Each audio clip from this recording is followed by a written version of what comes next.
Want the same expert advice you get from the pros in the store while shopping online at DiscountTire.com? Meet Treadwell, your personal online tire guide that matches you with the perfect tire for your vehicle. Get your best match in 1 minute or less with Treadwell by Discount Tire.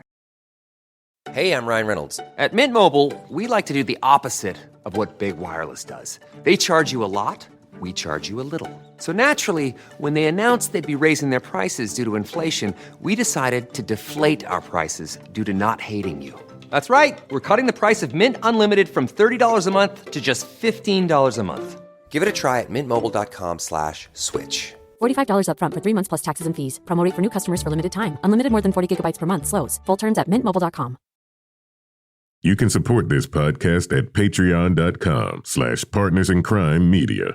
Meet Namely, the all-in-one HR, payroll, and benefits software employees love to use. Clock in, schedule vacation, and more from your desk or on the go. Plus, use the social feed to share company news and give shout-outs for a job well done.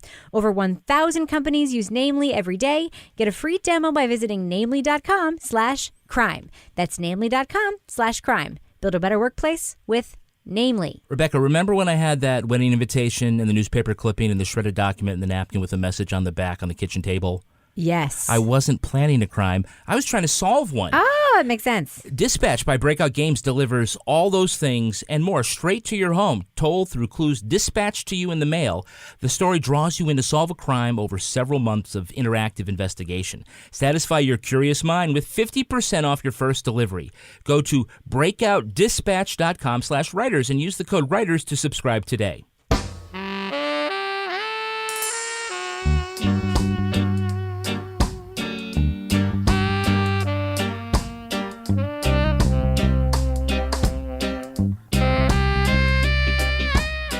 I'm Rebecca Lavoie, and this is Crime Writers On, the podcast about other podcasts and also about true crime, pop culture, journalism, and a true British flavor this week. We'll talk about the newest British import to land on our shores, Unforgotten, and we'll give our first impression of a podcast from the BBC World Service and Norway's NRK. We're talking about Death in Ice Valley. Joining me to dive into all that is my true crime co-author, real-life husband, and New York Times reviewed interpretive dancer, Kevin Flynn. Hello, Kevin. Buenas noches, Rebecca. Also with us is journalist, true crime author, licensed PI, former defense investigator, and certified cat lady, Laura Bricker. Good evening, Laura. Good evening. And if you check out our Facebook live stream, you can see my cats. And of course, that is on the Crime Writers On official Facebook discussion group. That's where you can find that. And if you hear a little background noise going on during these intros, I think it's because our son is upstairs moving a bunch of furniture around. Just want to put that the swagway caveat in there. And finally, the acclaimed novelist behind the City trilogy and our own book club top banana, Toby Ball. Hello, Toby. Hello, Gov. Well, we were just discussing before we started taping what we're going to be talking about next week on the show. It's not 100% set yet, but there's a good chance we'll be discussing, at least in part, the season premiere of Westworld, and we will have a special guest panelist on next week with us who may never have seen Westworld before, and so it's going to be extra fun to talk to him about it next week. Patrick Hines is going to be joining us in lieu of Laura Bricker, who will be on vacation. Laura, how do you feel about being subbed in by Patrick Hines? I think that's pretty awesome. I kind of wish I was not missing it because I really would like to actually talk to Patrick Hines and hear what he had to say. So, but you know, I'm gonna put a close eye on him when it comes time to grade what he's watched. All right. Well, we will make sure that you get to hear the episode and we can send it to you at whatever exotic vacation spot you're going to next week. I'm going to Virginia. It's not that exotic. All right. So, Kevin, before we start the show, we have to acknowledge something huge that happened in our lives. It was huge, but all right. It was huge to me. Okay. You have become, in a small circle of the internet famous in the last 24 hours. I became almost a meme. Do you want to talk about what happened and the impact it's had on your life? Sure. You know, I enjoy several podcasts, and one that I get almost daily is called The Daily. It's from the New York Times, and the host is Michael Barbaro. And it has this, it's a short podcast, so it's got like this really quick theme song, dun, dun, dun, like that. And so I I don't know. We were just sitting around the kitchen table, and what started as somebody humming ended up being interpretive dance. Yeah, I think what you said to me was, I have an interpretive dance that I do to the theme song of The Daily. Yeah, I just made it up. So Rebecca did a video of me doing basically dancing like they did on the OA. Yes. For 10 seconds. For 10 seconds. And she tweeted it, and you could see it on Twitter and on Facebook and whatnot, but she tweeted it to the host, Michael Barbaro, and first he retweeted it, so it's at this moment it's been seen like 82,000 times. Yeah. Which is funny. But then this was last night, and today, This morning, he and who was it? Zoe Chase from Miss American Life, right? Who we had a clip of the other day. They were at Columbia Journalism School addressing some students, I guess. No, doing a talk. A big talk that a lot of people went to. And in the middle of the presentation, somebody videoed this, so I saw this. He said, "Look at this," and he looked to the screen, and he played the video of me doing this quick dance to the theme music, and it got a big laugh. So yeah. So apparently, all the future journalism people laughed at me. Yeah. So they didn't laugh at you. They laughed with me. They were laughing with you, Kevin. Yeah. No, they were relating to you. All the feedback this was my tweet, of course. So I've been getting all the comments about it back, and they've been overwhelmingly positive. People want to join our family. People say that they relate. Overwhelmingly positive? Overwhelmingly positive. All the negative ones they don't send. Was there a few negative ones thrown in there? Only negative one that I saw one negative one, which is that moving your arms does not count as dancing. It was moving your arms is not a dance make. No, but I thought it was kind of winky. I don't think it was mean. No, it was not mean. Everybody loves you. You're adorable, and everybody loves you. Well, and I got that going for me. You do actually do interpretive dances to different things sometimes. And you let me videotape this one, and I appreciate it. Thank you, Kevin. Thank you. You're welcome.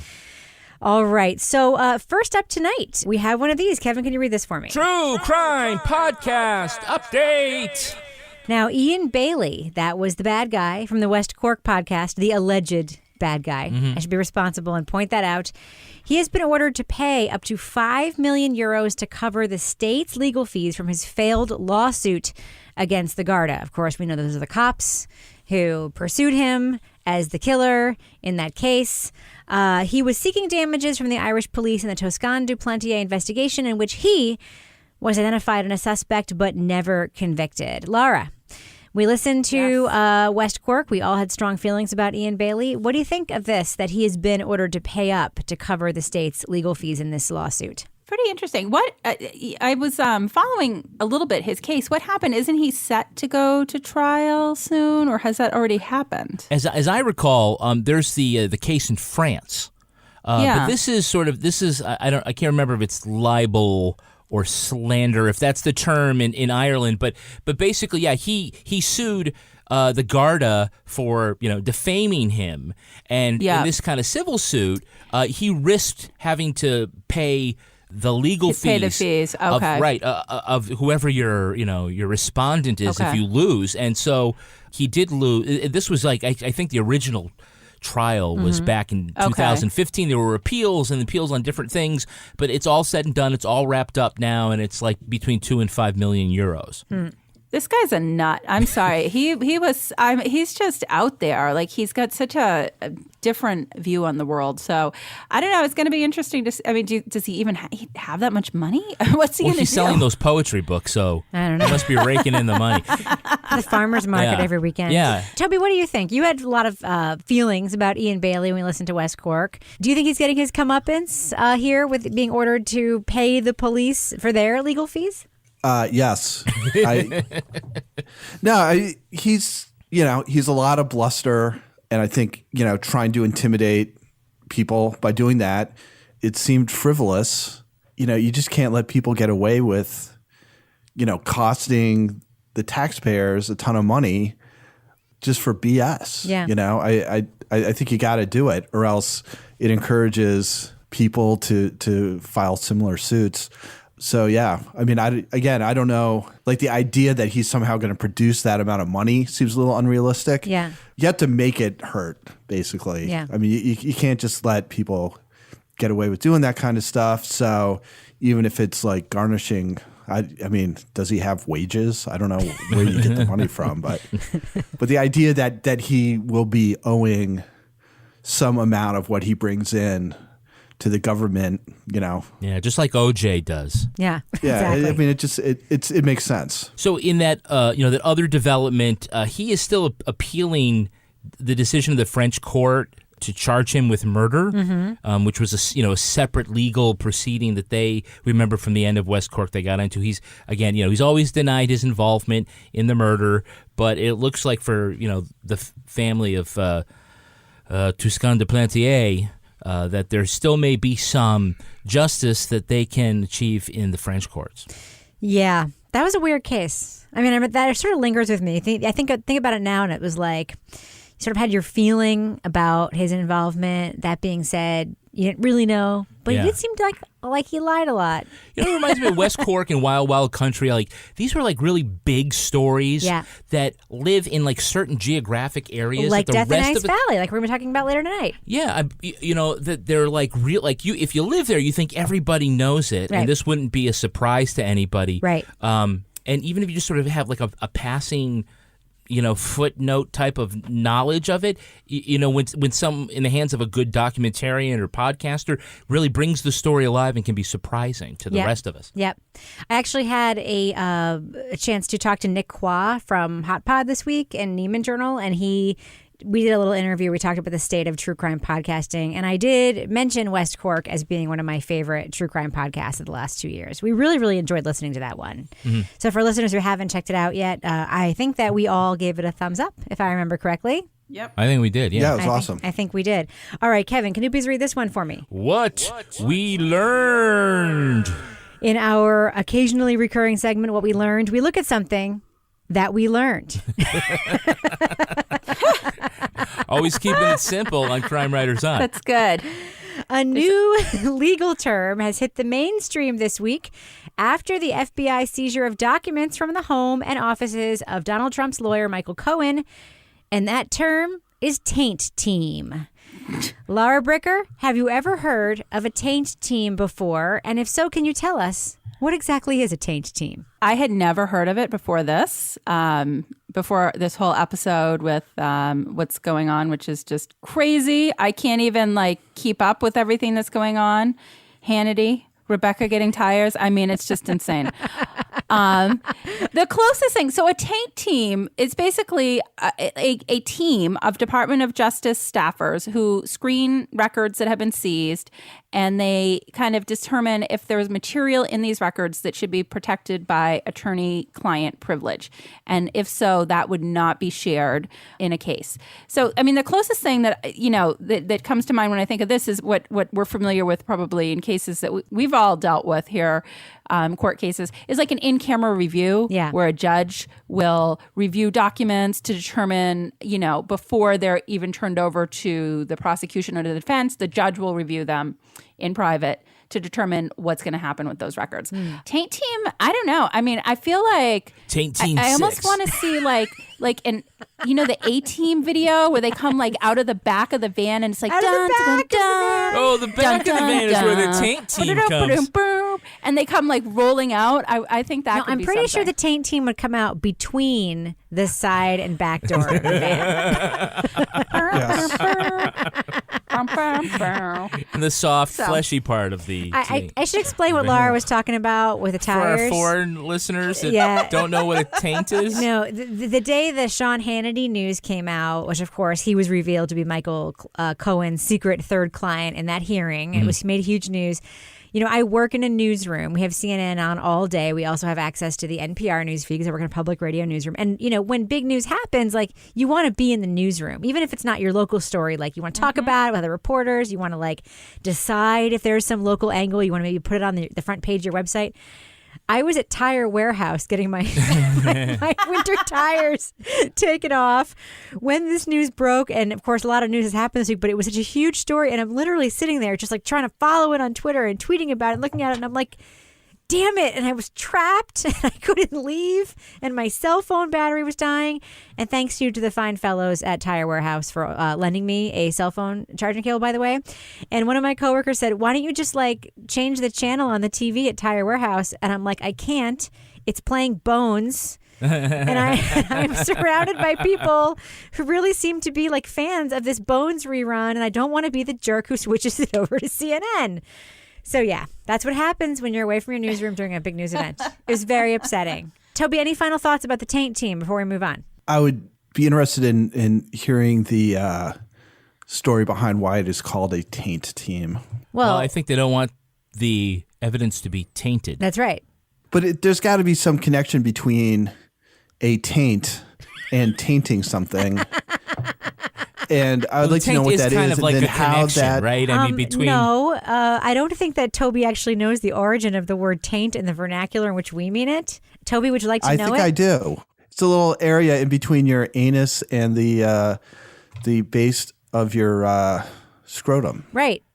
And, grundle. in other words, taint your ass, taint your balls. say a taint show. Oh, got it. Oh my God. Got it. But don't. See, I learned something new today. Yes. Yeah, I we didn't all know learned that. something. Kevin, want to just read that again real quick? What we learned. Adventures in mansplaining. All right. Moving on to a classier topic, shall we? We're going to give our first impressions of a brand new podcast that is sitting right at the top of the charts. It is called Death in Ice Valley. Some people take their secrets with them to the grave when they die. And some graves hold more secrets than others.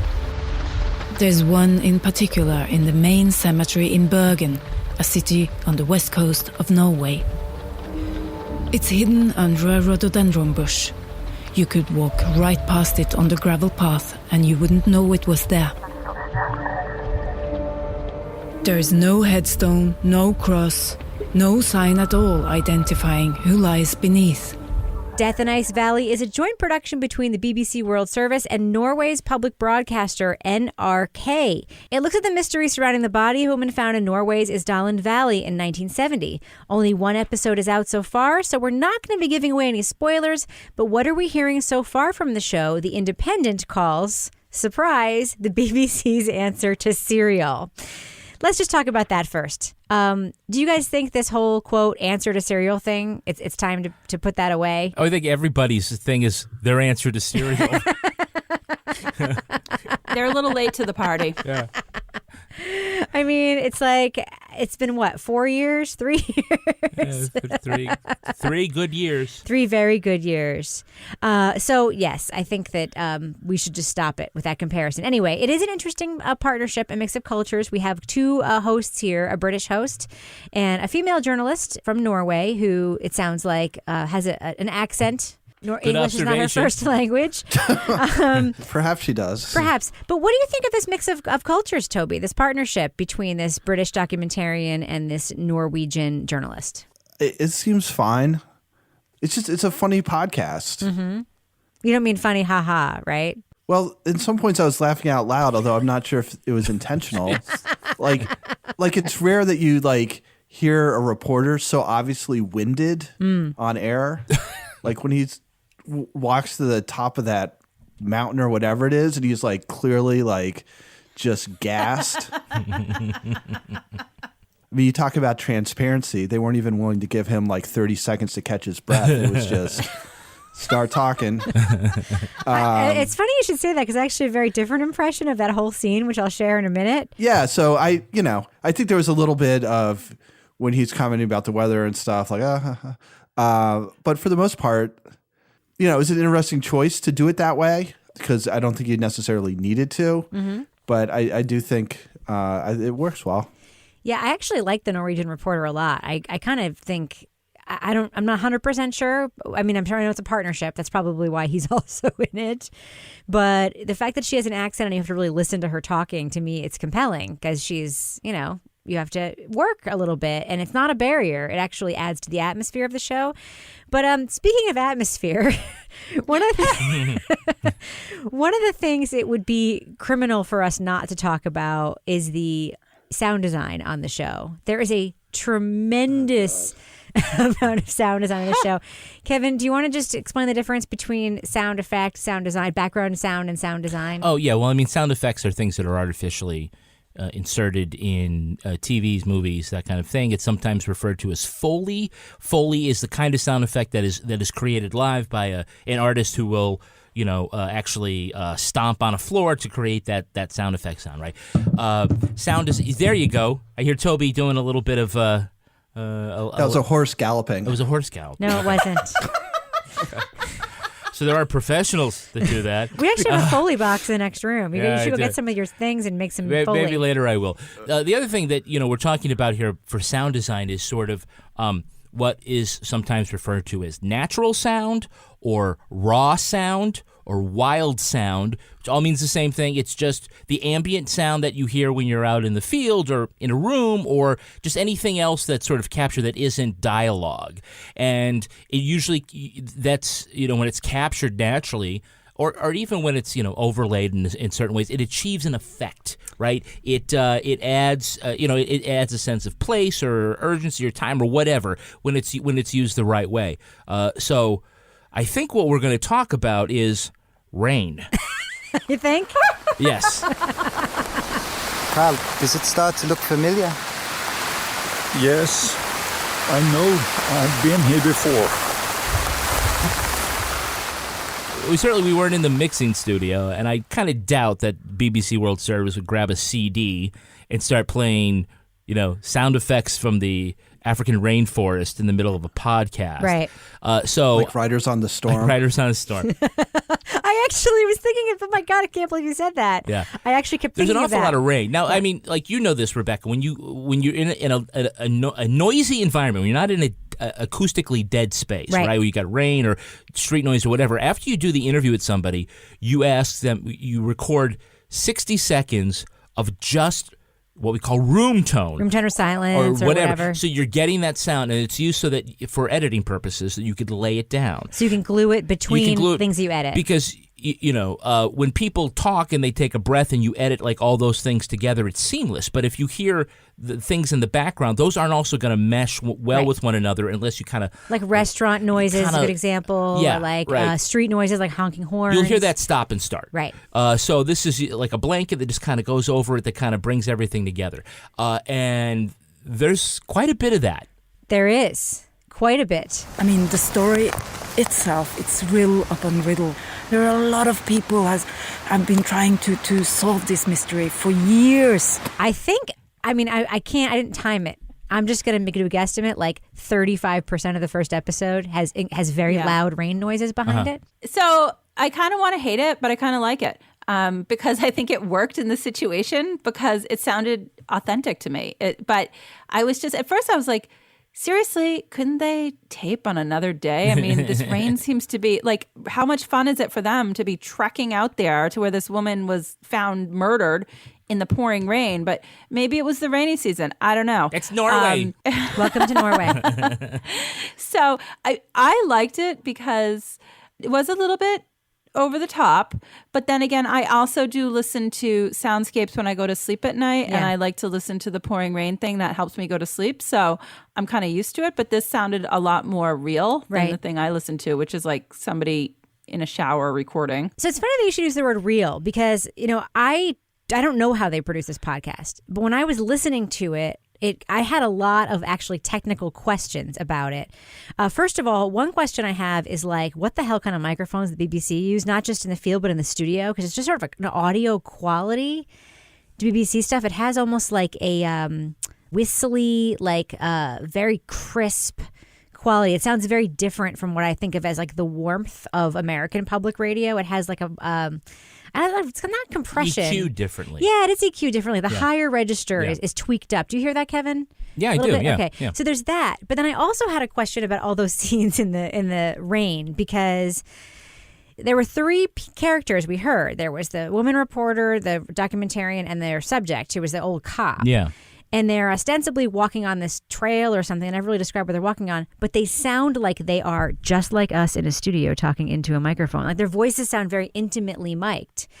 And we have this. I think we should do it like this all the time. And we have this like sheaf of loud rain happening behind them. And there's also some exposition happening here. Like the reporter will say something like, we're walking toward this or we're doing this.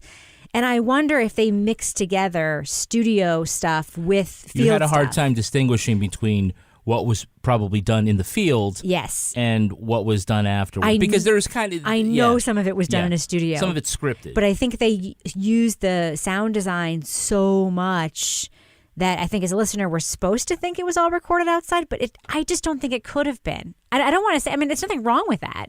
It's just the choice that they made. But to me, it stuck out only because that's the way that I listen to shows like this. But one other thing that stuck out to me about this podcast is they have this case, which we haven't talked about at all. Yeah. This dead woman who was found in this valley. All the labels were cut out of her clothing. Her body was burned. It's a huge mystery, apparently, in Bergen, Norway. And they are going to try to solve it by making a podcast about it. And they say that on the show. Kevin, thoughts? Yeah, I'm kind of surprised that they are, they're setting that up. Yeah. They are very transparent about, come on, let's, we're hoping that with this podcast we'll find something out. And part of me's kind of like, okay, did you listen to anything more than Serial? Mm-hmm. That's kind of a big swing because that's the kind of promise that almost always falls on its face and makes these things disappointments from a narrative sense. Now, I'm thinking, they've been working on this for a while, so maybe they have more than we think and understand, and maybe they're a lot closer, but just sort of we don't know who this woman was who died 50 years ago. Maybe you can help. Is a little amateurish. People from that time period are actually from the Cold War going to be listening to a podcast. Yeah, I think it might be more about the missing person thing, right? Like, yeah, well, but the missing person. I mean, that's the time frame we're talking about. This is a long time ago, right? So I guess my question is, who's still around who knows anything about it? Right? Maybe there'll be some science. Toby, what do you think? I basically agree with Kevin, which is it's not a great model for putting your podcast together. The fact that the BBC is doing it makes it seem a little even stranger, I guess. Yeah. I mean, maybe they've got something in their pocket that they're going to pull out. It's a little bit like making Maura Murray, and they're sort of like, come on, guys, listen and help us. Which, again, it seems kind of strange for like one of the, world's prominent journalism outfits. If they have one with a psychic, I am fucking out. I don't think they're going to do that. Yeah. It's the BBC. Trivia night. They're not going to do that. So, Toby, one of the comments you sent me, you felt like all the information conveyed in episode 1 could have been conveyed in 7 minutes. You stand by that? Is anybody going to debate me on it? Nope, I'm not going to debate you on it. Yeah, no, it seemed like it was, I like the experience. I'll debate you, Toby. The thing that reminded me of was all that shit about the dogs and Someone Knows Something. Yeah, like if you're into that, maybe that's fun, but that's not a true crime thing. Yeah. It felt like when I was in like 9th grade and I didn't know much and I was just like trying to write one page on an essay and just fill it up with a bunch of like shit. And it seemed kind of like that. It's like we got to fill up X number of minutes. So let's just kind of pad it as much as possible. Plus, the thing I can't believe we haven't talked about yet is like all that cut rate Enya stuff they have in there.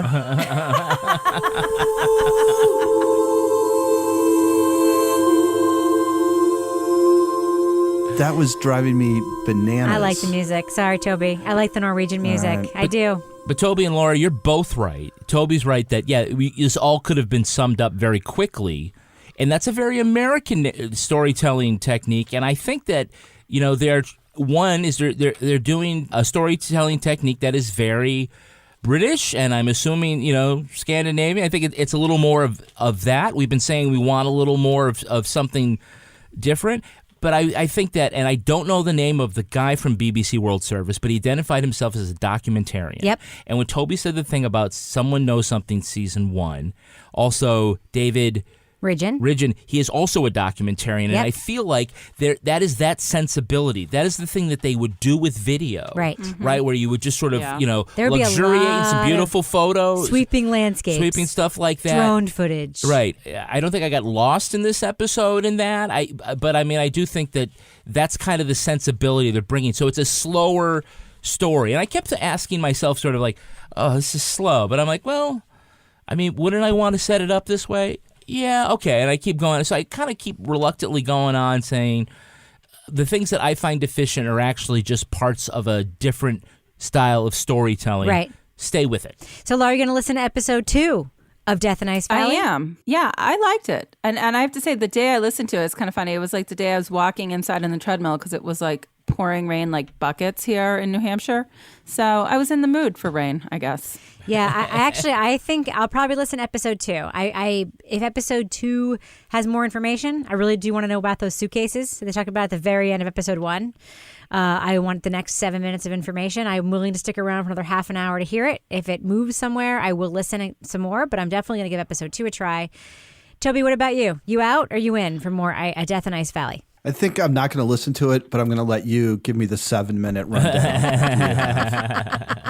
Well, that would be a fun segment on the show, playing some like Scandinavian cut rate Enya, as Toby would call it, and just describing what happened in this week's episode of Death in Ice Valley. This episode, they were in a bus, and all you heard was bus noise. One guy got a little bit sick because of all the fumes. We heard him cough a few times, but they made him keep talking. That guy's in rough shape. So, Kevin, Death in Ice Valley, you going to give it any more tries, or are you out? Yeah, no, I think that I'm not out yet. I'm going to keep listening. These are 2 really great organizations, BBC World Service and Norwegian broadcaster. It's NRK. And so, I think that they'll probably come up, with something good for this journey. And I'm going to say that if you do hike in the rain, you do want your feet to feel good, so you need Bombas socks. Ooh, that's a very good choice to wear on one of those rainy hikes in that Ice Valley, Death Valley hike. That's right. If you're hiking or you're running, trying to catch the bus, those are the kinds of things that you need a really great, comfortable pair of socks. And you get those from Bombas, the most comfortable socks in the history of feet. They sure are. They're made from premium cotton. Bombas stays warm in the winter and cool in the summer. And every pair comes with a built-in blister tab. Which, look at Rebecca, it's this thing right here. It's my favorite feature of the sock. Yeah, basically so you can keep it like it doesn't go. That's my second favorite feature. My first favorite feature is the way it hugs the arch of your foot. Mm-hmm. It's actually has arch support. Yeah, it has in the innovative sock. arch support. It's amazing. Stay-up technology, and look, also a seamless toe. Oh, I know. You can wear it in boots and everything. Yeah. Now for every Bombas purchase you make, Bombas donates a pair of socks to somebody in need, which is great. They've already donated 7 million pairs of socks so far. Imagine you're down on your luck. Maybe your house burns down, or you wind up homeless for some reason. Yeah. All the things that you need, you never think about socks, but socks you need are like the socks. most important thing. Yeah, you do, and it's a really important item. And so thank you, Bombas, for doing that. I feel good when I put my socks on, knowing that somebody else in need is also wearing a really awesome pair of socks. To buy your new socks, you go to bombas.com/crime, and you will get 20% off your first purchase. That's Bombas, BOMBAS.com/crime for 20% off. Bombas.com/crime. You hear Laura writing that promo code down right now? Well, I just got some new Bombas socks. They have some socks with little grippers on the bottom. Oh, yeah. You can wear them around the house and not slide around. Well, I'm going to tell you where I wear them. So I do bar class at the gym, and sometimes it's hard when you're like moving around and you're in bare feet on the floor. It's really nice to have something like that on so you don't fall on your ass in front of everybody in bar class. Yeah. And they're stylish and you look good and they're comfortable. They also have the no-show socks, so that if you want to wear those and don't see anything except ankle, you can get those. What's the URL again? It's bombas.com/crime. What else you got, Kevin? Well, if you've never heard of digital eye strain, chances are you've experienced the effects. Those are like eye fatigue, dry eyes, migraines. So when you do, you want to protect your eyes with Felix Gray computer glasses. You can keep doing the things that you love to do, like stare at a screen and edit Laura Swears out of podcasts. I don't edit them out. I add more in. Well, Felix Gray computer glasses are the stylish way to protect your eyes. The lenses are specially designed to filter blue light, and eliminate glare from screens, which are the two main culprits of digital eye strain. I at work have a big window behind me. Yep. So, and I have, a flat screen, and so it does reflect the light. Not like a mirror, but just it gets bright, and so when you're looking at it, it really starts to wear you down. It's the worst thing, and Felix Gray glasses help me see again without giving me a headache. Everyone can benefit from wearing a pair of Felix Grays. No prescription necessary, and all orders ship free with free returns. So you've got nothing to lose. Go to felixgrayglasses.com/crime to try a pair of Felix Gray glasses today. That's felixgrayglasses.com/crime. felixgrayglasses.com/crime. Crime. Moving on, Masterpiece on PBS is now airing the limited British crime series Unforgotten. People pretend to be one thing for half a century and then turn out to be something else. I know what you did! Male, a young adult. We treat this as a crime scene. I want to find who caused a pain that's very much alive today, and I want to punish them. 39 years later. No statute of limitations on murder. So Masterpiece on PBS is where this series is airing, which means, of course, that amazing Darlene Shiley, who's always super pumped to intro the show in her sparkly jacket, is here for us. The series, I'm sorry, I have to mention it. She's the rich lady. I think isn't Pee Wee Herman the one who intros it? No, it's Alan Cumming. That's not Pee Wee Herman. That's Alan Cumming. Alan Cumming is the new Laura Linney. It's Alan Cumming, the great British actor, and he has replaced the great American actress Laura Linney. But I'm talking about Darlene If they ever Shiley. do a British Pee Wee Herman, he'll be the guy, though. Don't you remember his star performance in Josie and the Pussycats?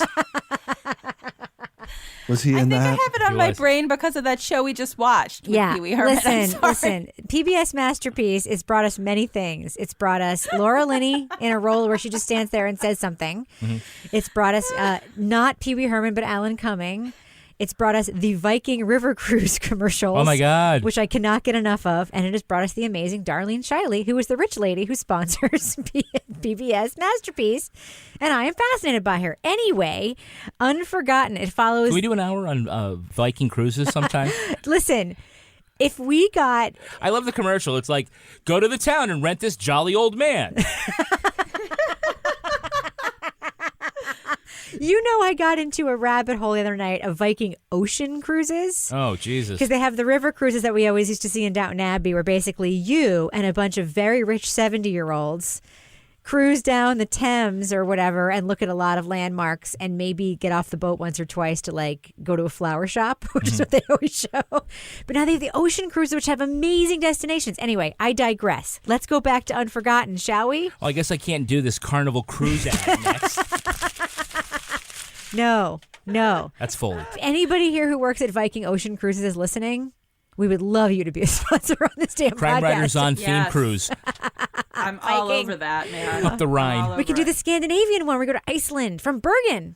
They have Bergen is one of the places. Did you take your ADD medication today? Because I think Iceland from Norway is a hike. Yeah, that's a cruise they do. It's like a 15-day cruise. You just spend the whole time out in the open ocean. Okay, can we get back to this show, please? Unforgotten. By the way, my parents are right now on a cruise in the Loire Valley. Good for them. With Pee Wee Herman. Are they on a Viking River cruise? I don't know if it's. I don't think it's Viking. Are they on a river? Okay. They are on a river. I've had a security breach. Oh, there's cats.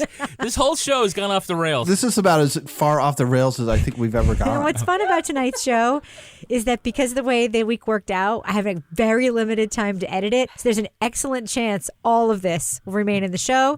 Just want to apologize to our listeners right now, especially those who joined us after reading Nick Qua's amazing story in which he described me as like a thought leader in true crime podcasting.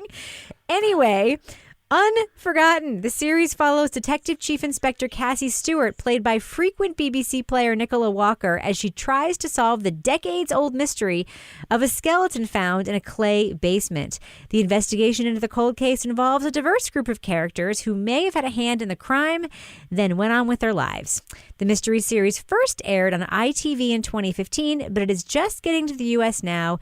PBS has combined the original 6 episodes of season 1 into 3 longer episodes.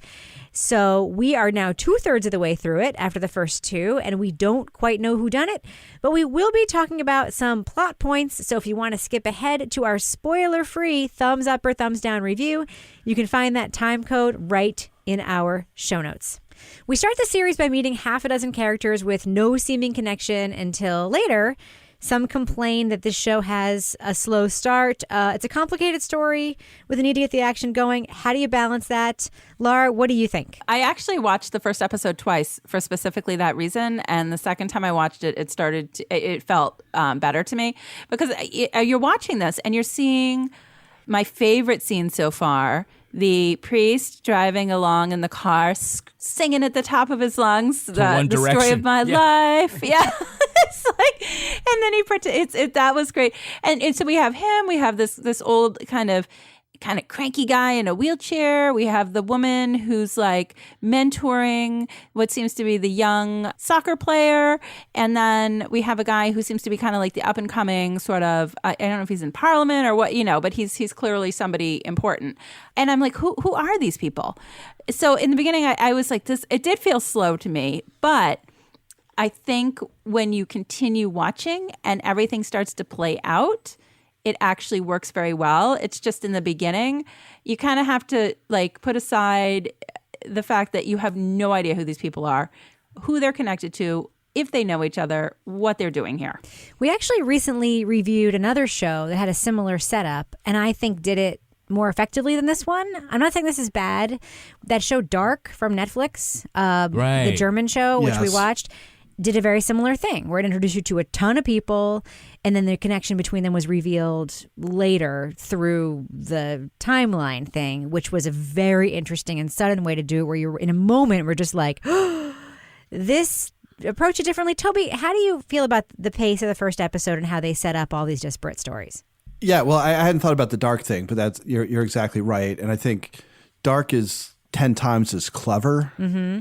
So it was fine. It worked for me. I think they did it's a hard thing to do. And I think they gave enough to kind of get you interested in each one of the storylines. I think as time went on, some emerged as better than others. Mm-hmm. So in some ways, the beginning, I guess it wasn't the best part, but at least there, it wasn't like certain people wouldn't show up and I'd be like, oh God, here we go. And just kind of wait for that part to end so we could get to like something I was more interested in. Right. For a tough thing to do, I thought they did a good job in that really it starts to weaken as it goes along.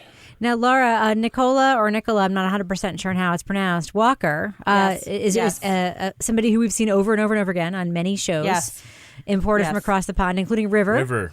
And other things that you've watched. You love her, right? I do. What I love about her is she's really good. Like, and I don't know if this is just me like stereotyping the way that they cast people in like British series, but I feel like they cast people that look like normal, that look realistic, like that seem authentic in terms of the roles that they put them in. And so she's very subtle in the way that she plays the roles, but she's not so subtle in that she's really good at conveying things with her face and her eyes, but in a very realistic way. Mm-hmm. So it doesn't feel like it's overacted or anything. Right. The other show that she's in that is one of my favorites, I just watched the Christmas special a few weeks ago, is Last Tango in Halifax. Have you guys watched that? No. That is so fun. And she's like working the farm in that one with her father, who's like reconnected with his high school sweetheart through Facebook. After his wife dies, and she's troubled in that show, and she just really does such a good job. And I loved her in this show. It's like James Norton. It's just like there's certain actors and actresses that seem to show up, and it seems like, I don't know if they're drawing from a smaller pool, but it seems like all the actors and actresses that I like, I'm like, oh, wait a minute. I just saw this person in another British show that I watched. Yeah. I know there are thousands of working actors in the UK, and I know it, but it does seem like we've seen the same, like maybe 30, like in everything that we watch. All right, so Kevin, one nice change here. I mean, I think it's really refreshing, and it's something actually we don't see in a lot of American police procedurals and dramas. Mm-hmm. We have a team of police here who are just really good at their jobs. And we just see them doing like standard police work, canvassing, going back and re-interviewing witnesses, making connections on the phone, doing research. And our lead here, DCI Cassie Stewart, she has a backstory. Like her kids are in college, lives with her dad. Her dad's going through like a thing, which is maybe going to come up later. I don't know. But like she doesn't have that thing that so many lead detectives have in these stories, the tragic backstory. The dark look on life and... Yeah, like I lost my child in a flood, and so I am infused with pain. We talked about this during 7 Seconds with that cop. You know, him being sort of very fish, right? Being sort of very happy-go-lucky, because we almost always see the cop as sort of beaten down and having PTSD or just a black soul because of all the shit they've seen. And, but in British shows, it's very often like a tragedy. It's like the tragic shooting death of a spouse, the tragic loss of a child. They lost their partner, and there was that one case that they never solved. Right? Yeah. Look, I think that instead, and this is against. So far, 2 episodes, or really 4 out of 6 episodes into it, what we've seen is that they just let the cops be cops. Mm-hmm. And that doesn't make them robots, and it doesn't make it a clinical procedural. Mm-hmm. But, they don't feel the need to throw a lot of that in. There is this family storyline with her father and the dead mother. But, it just, yeah. which Toby hated so much that he wrote to me about. He did, yeah. Toby, you didn't love that plot line, right? It better have a huge, huge payoff at some point because it seems totally beside the point. It seems like it's trying to give her some side story. Yeah. And maybe there's supposed to be, some commentary on trust in her own life versus the investigation and stuff. But if that's the case, it's not very good. It's both ham-handed and not very direct. So, but don't you think that it could be because she's talking to a bunch of people who've also been lying to their spouses for a long time, right? Isn't that what it's about? Yeah. It's you've got all these elderly people that at first blush you're like, oh, okay, this is an old guy in a wheelchair. Oh, okay, this is this. But then, this guy's a priest who likes to sing in his car. And then as you get into it and you find out who they were when they were younger, they've all got flawed backgrounds. They've all been lying. So it's the point that all old people have shit in their backgrounds? No. Because that's the only thing that it gets to me to. I think she's going to figure something out because of what her dad. I mean, that's what I'm assuming. I think the guy that slept with her dead mom is the killer. I think that's Toby's payoff. How awesome! I do too. See, that would be a worthwhile. And then maybe it's one of the guys, But can we please talk about the storyline with the couple with the guys in the wheelchair? It is fascinating. Toby, what do you think about that storyline? One of the suspects is this old guy in a wheelchair. Yep. He has a wife who has dementia by all indication.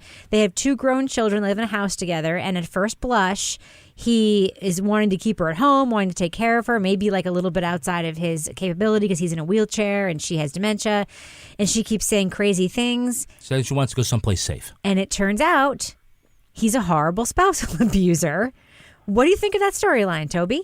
I think that was the best of the storylines, quite honestly, because I think it's sort of I guess it's both the most complex and then unpredictable or out of the ordinary. And I think the character of the husband, the combination of the writing of it and then the guy's acting is really, really good, I think. He's like a recognizable – he's like the type of guy who – is at work and knows it all, and who's just a pain in the ass to talk to all the time because he thinks he's got it figured out. He's kind of unctuous and stuff. And then the complexities of dementia. In some things you can be completely confused about. And then other things you can be absolutely aware and accurate. And then there's other things that you have a sense of but are confused as well. I think that all kind of plays out pretty well in that the character of the woman, and then in the way that particularly her sons aren't quite sure how to react to different things. And it really kind of takes a crisis moment for them to kind of get that, she's not scared because she's confused. Right. And it's not the kind of thing where if only mom didn't have dementia, it would be okay. Right. I thought that was the strongest of all the storylines. I don't disagree. I think that's also the strongest of the storylines. And I think the other storyline they're trying to play as a strong storyline is a story about the older interracial couple. The wife is Lizzie. She is the former alleged skinhead when she was a teenager at the time of the murder of this skeleton that they found in this clay basement. And she's now married to a black man. They have had kids together. We know at least one of them died. Yeah. And they're also mentoring this young black boy who comes from a council estate, as I know to call it. I read a ton of British mystery books, who's, trying to excel in school. And this is a really complicated thing. And she ends up having to confess to her family and to him, that her husband and to him, that she used to be a racist and cavort with racists. I think they're trying to make a lot of hay of that story. Kevin, how do you think that one is going? Is that interesting to you? It is. I don't see how this woman could hide the tattoos on her hands with rings from her husband for 20, 50, 30 years. Yeah. That kind of stretches in my credulity level. Yeah, I'm trying to figure out where that one's going to go, because she seems really unexpectedly complicated. Mm-hmm. She looks kind of dopey because she dresses kind of frumpy, but to try to think of her as a young girl in the National Front, was it the National Front? Yep. Was the Yep. You're like, what was her change? What was her transformation? That's an interesting question that I'd like to see them tackle. I'm sure they will. Laura, you wrote me a note and you talked about sort of the quiet study of the people on this show, the man in the wheelchair, the son who takes care of them, the mother with dementia, how they interact, etc. Do you think that this show is trying to be a character study at the same time that they're also trying to tell this story about race? They're also trying to show this police procedural. They're also trying to get into the heads of these cops. Is that what's going on? Is it trying to be both of those things? I don't know if it's trying to be both of those things or if it's just the style that the British mysteries take, where it's a lot slower in the way that they're laying out the layers, and there's a lot more closer inspection and kind of and look at the characters that are involved. And you get this very sort of poignant window into their lives. And so you do have more of a character study in terms of all the different characters that are involved and the way that they pause on each of these people. And I like it. I mean, I think it's really, it gives a much more authentic and realistic feeling to the people that you're watching as you're really becoming more invested in the story, I think. Now, Laura, I'm looking at I pulled out my phone and I'm looking at my Audible app right now to see, because, you can look at like all the books that you've downloaded in the last like forever. And I'm looking at Peter May, Stuart McBride, Anne Cleves, Elizabeth George. Yes, they're very Ian similar. Rankin. I mean, basically, this is the only thing that I listen to is, UK-centric mysteries, whether they're British or Scottish or Irish. I kind of think I am used to this because this is what I listen to. Yeah. I am even used to the convention of, you've got a DCI and you have their DC with them, and the DC is going to drive because the DCI doesn't drive, even if it's their own car. And about the rights and about all the sort of procedural stuff. Mm-hmm. It's a different pace it's not just a different pace of storytelling, it's also a different pace of policing. In the way these stories are told. Kevin, you only know about this tangentially because I listen to it on Audible when I'm in the bathroom taking a shower in the morning and you have to hear it. As someone who doesn't read these books or listen to them, when you watch a British mystery, do you feel like it's outside of the bounds for you, or can you get in? Well, first of all, DCI Stewart is driving her own car, so I guess that's a break. Look, I think that, I've seen enough British procedurals and in miniseries and whatnot to kind of get a sense that it's different there than it is here. But I still think that it has a real British flavor nonetheless. It's in London, but it doesn't seem like it's set in London. It doesn't do the thing where there's like these long, luxurious shots of, the Tower of London and like the sprawling downtown. It's just is focused in all these little sections. It's just kind of contained to the story in a very kind of tight way that I like. Well, I just think that what we should do now is say to our listeners, like, should you check it out? So I'm going to ask you all now, Give your thumbs up or thumbs down review. We've watched 2 episodes of the show Unforgotten on PBS Masterpiece, but originally, obviously, from ITV in the UK. Laura Bricker, do you give Unforgotten a thumbs up or thumbs down? And would you recommend that our listeners check it out? Thumbs up, and yes, check it out. You've got a great cast of characters. The supporting detective, who's the assistant to Nicola Walker, I'm not sure we mentioned him at all. He's also very good in this. I like it. Fireman Ken, not so happy that I'm, turning on these British shows again because he's like, another mystery.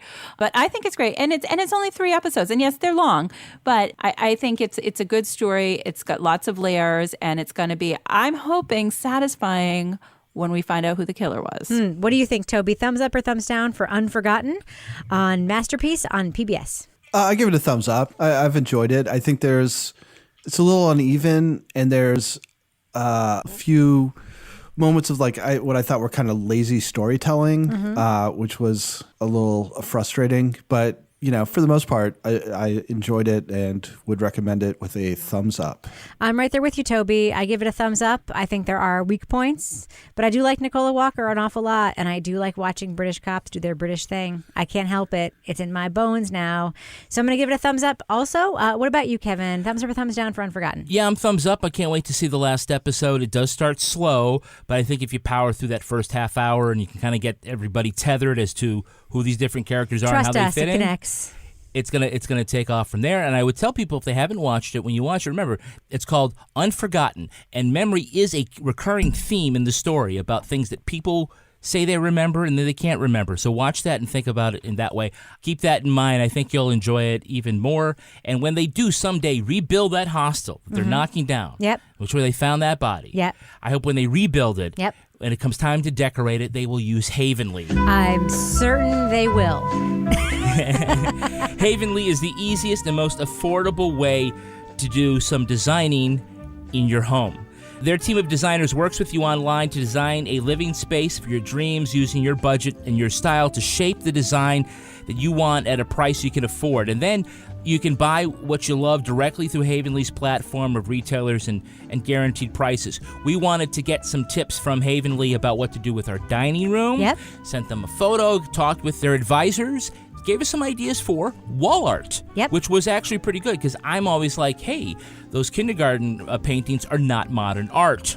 So, I'm getting a dirty look. Yeah, sorry, you are. But you're not wrong. So you all have those Pinterest boards where you throw all your ideas out there about what you want to do with a certain space. Maybe you got a trouble space. Maybe you're like Laura, you got this crazy L room you don't know anything to do with. Living room, Yeah, we'll turn that Pinterest board into a reality. Try Havenly today by visiting Havenly.com/crime. And you can get 25% off your design package. That's Havenly, HAVENLY.com/crime. For 25% off your design package. Havenly.com/crime. What else you got, Kevin? So how about your own stylist giving you a great look and a rotating wardrobe of awesome?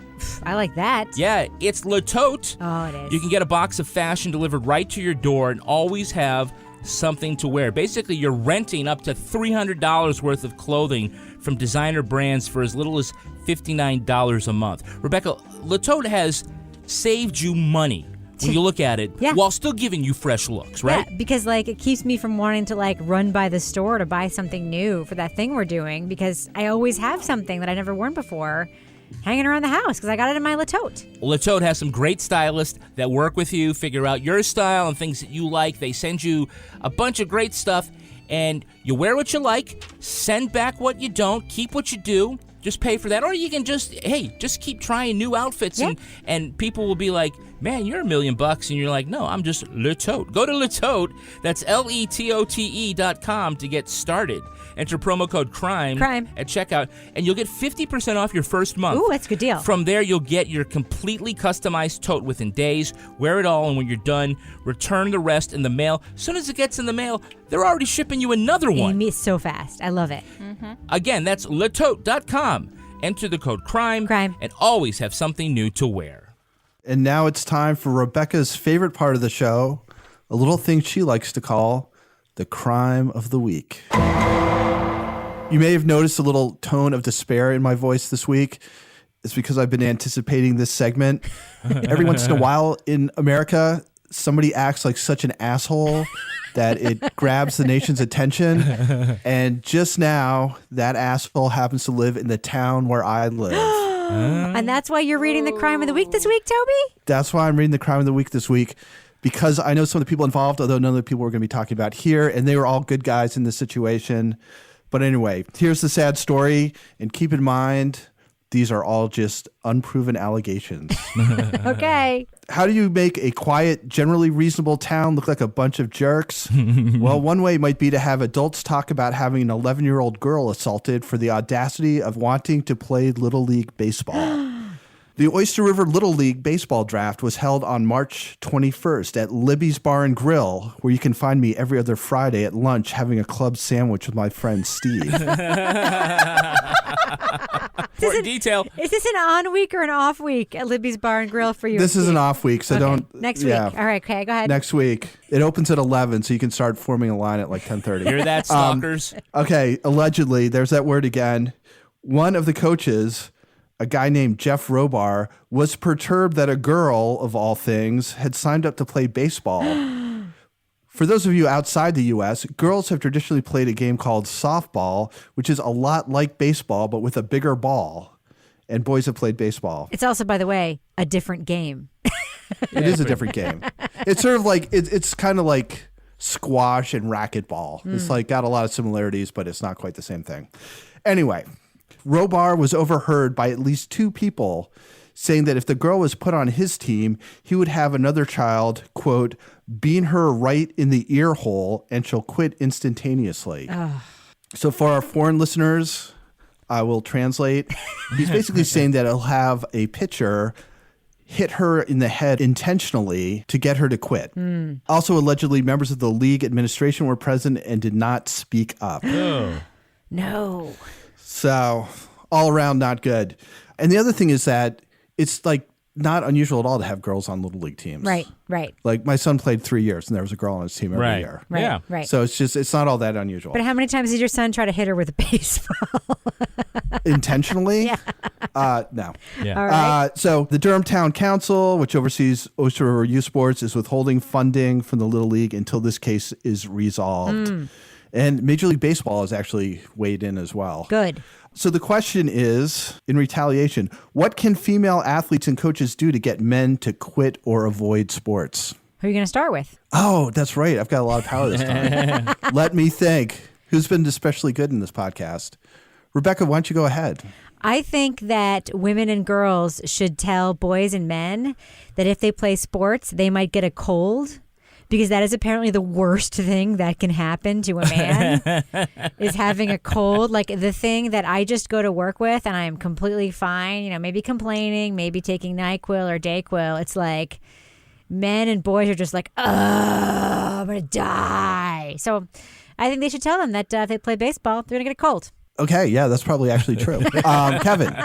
By the way, I actually coached a girls' softball team when I was in high school, and I can tell you that the dad coaches are assholes like that. And I can see like if they were doing baseball and there was one girl, yeah. And by the way, I think female athletes go by another name, which is athletes. Yes. I would say cooties. Tabasco in the jockstrap? Is that what you're saying? No, I'm just saying. Just say you'll get cooties in general. Yeah.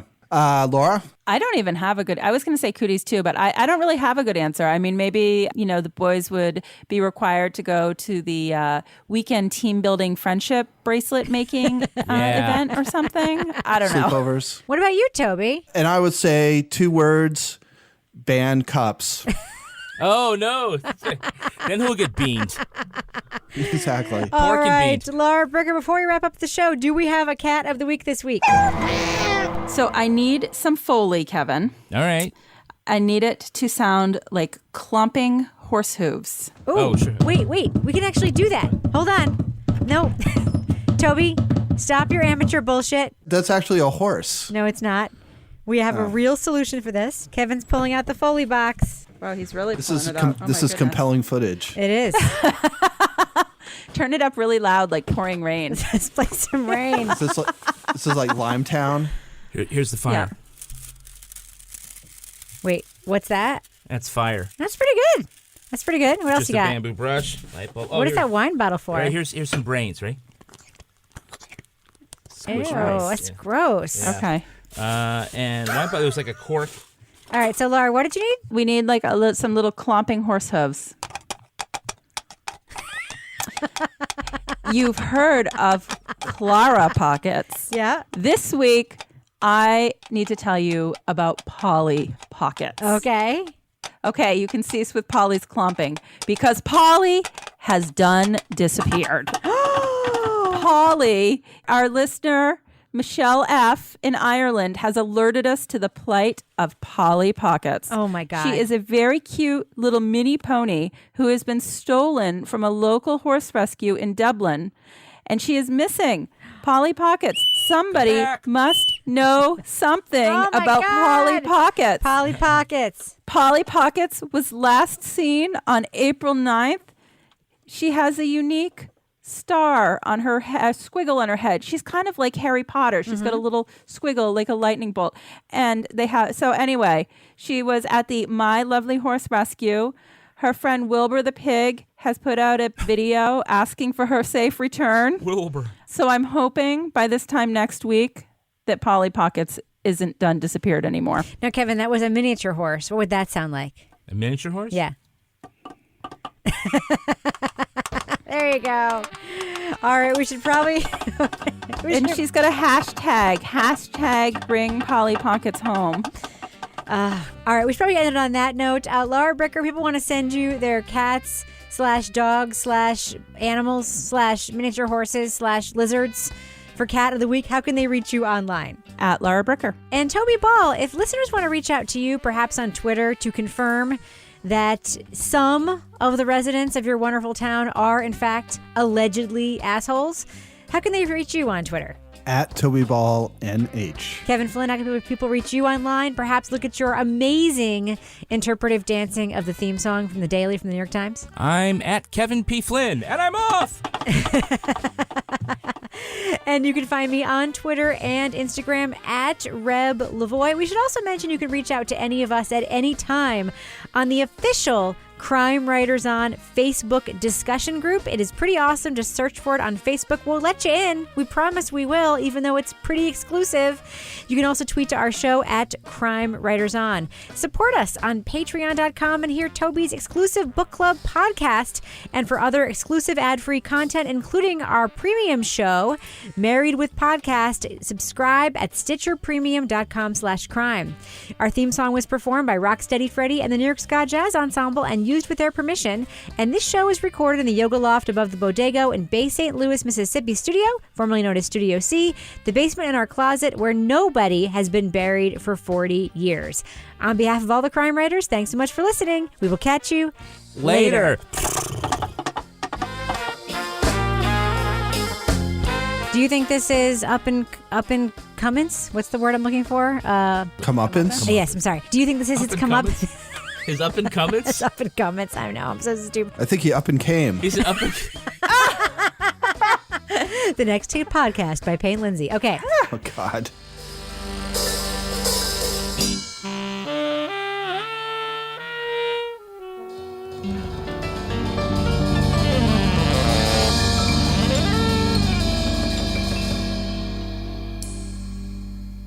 Partners in Crime Media. Don't be a victim of digital eye strain. Protect your eyes with a pair of Felix Gray glasses. Their lenses are designed to filter blue light and eliminate glare from screens without the telltale yellow tint of other computer glasses. Try a pair of Felix Gray glasses today at felixgrayglasses.com/crime. That's felixgrayglasses.com/crime. Want the same expert advice you get from the pros in the store while shopping online at discounttire.com? Meet Treadwell, your personal online tire guide that matches you with the perfect tire for your vehicle. Get your best match in 1 minute or less with Treadwell by Discount Tire.